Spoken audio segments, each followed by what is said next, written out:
Vou passar aqui para o Marcelo, que você falou de extremista, e o Marcelo é o mais extremista do nosso grupo. Fala, Marcelo. Não, sabe o que eu ia te perguntar? Eu fico pensando assim, a minha posição é de libertário também. Só que o que me chocou é que eu fiz uma faculdade de humanas e eu nunca tive acesso a isso na faculdade. Eu fui ter acesso a essas ideias, esses elementos, materiais, sozinho pesquisando. Fui pesquisar lá nos Estados Unidos, enfim. Eu fico pensando, a gente está numa guerra cultural assimétrica, porque toda a universidade ela está dominada pela esquerda. E de um jeito assim, se você não reza na cartilha deles, você é um neonazista, enfim, todos aqueles adjetivos todos. Eu fico pensando, ganhando uma eleição à direita em 27, a gente tem que preparar para a manutenção disso, porque essa guerra cultural, sobretudo dos jovens que começam a voltar aos 16 anos, ela é brutal, né? Então eu fico pensando, tem como a gente desarmar essa bomba em curto prazo ou não? No curto prazo, nós precisamos justamente trabalhar a geração Z, porque a geração Z ela é uma geração radicalizada, polarizada para os dois lados. Não, dificilmente você vai ver uma geração Z centrista, moderado.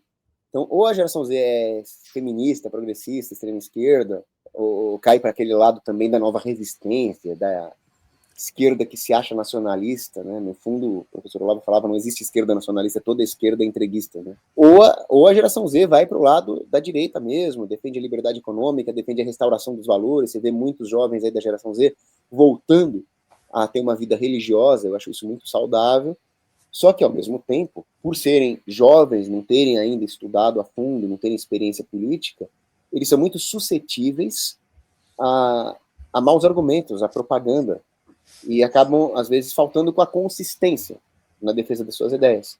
Aí que aparecem oportunistas como o Renan Santos, que é um oportunista. O Renan Santos, ele vem com um discurso, ele se vende como direita, ele fala em linha dura contra o crime, ele fala em defender os valores de direita, mas, vamos lá, nós conhecemos a árvore pelo que ela fala ou pelos seus frutos? O que está escrito na Bíblia? A Bíblia é a palavra de Deus. A Bíblia diz, conhecereis as árvores pelos frutos, pelos que fizeram. E aí, por isso que nós temos um capítulo da Bíblia chamado Atos dos Apóstolos. Não era discurso dos apóstolos. Não era promessa dos apóstolos, era atos dos apóstolos. Quais são os atos do MBL e do Renan Santos? Os atos deles foram defender a ditadura sanitária, denunciar festas privadas, querer a obrigatoriedade das vacinas, algo que já está vindo à tona aí, como um grande esquema perpetrado pelo Anthony Fauci, que já está indo a julgamento nos Estados Unidos. Eles defenderam o impeachment do Bolsonaro, se aliaram ao PT, tem foto do Kim Kataguiri com a Gleisi Hoffmann, defenderam os inquéritos do Xandão, defenderam a reforma fiscal aviltante socialista do Lula, defenderam a censura, a lei das fake news. O Kim Kataguiri queria proibir o uso de redes sociais em determinadas circunstâncias. Defenderam o aborto, tanto oficialmente com o aborteiro Léo lá, falando que defende o aborto em caso da criança nascer com má formação, o que para mim caracteriza eugenia, até o Gutinho Sucção, que para mim cometeu um crime, chegou lá e falou para a namorada dele, não, vai lá numa clínica clandestina que eu conheço. Como é que um parlamentar se presta ao papel de incitar a própria namorada ou esposa a ir numa clínica clandestina? Que é isso?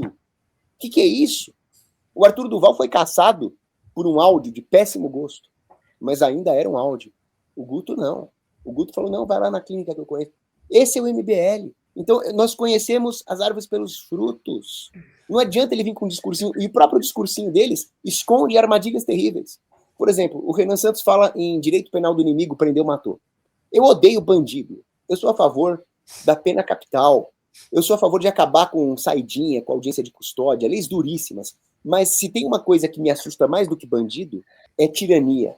Pior do que soltar um bandido é prender um inocente. E nós temos aqui uma ditadura togada prendendo inocentes, presos políticos no Brasil. Aí vem o Renan Santos e defende o direito penal do inimigo. O direito penal do inimigo é o cancelamento das garantias processuais usados em guerra.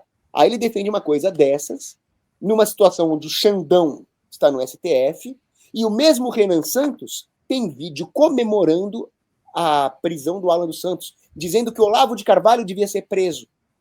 Aí o aborteiro Léo briga com o Nando Moura, que é um sujeito que eu desprezo também, mas não dá ao aborteiro Léo o direito de dar um tapa na cara do Nando Moura e falar assim, hoje é tapa, amanhã é prender o matou.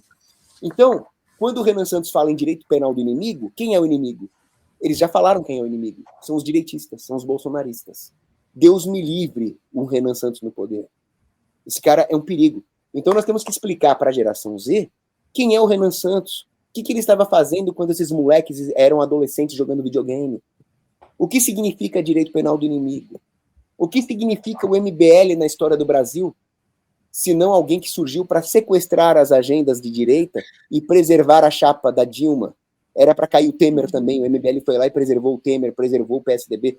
O MBL é o PSDB 2.0, que é uma lâmina da tesoura de Lênin. Tem que explicar para eles o que é a tesoura de Lênin. Então, tem que explicar para a geração Z que ser de direita não é viralizar memes de direita na internet. É estudar, é ter consistência. Conhecer a história recente do Brasil é importante.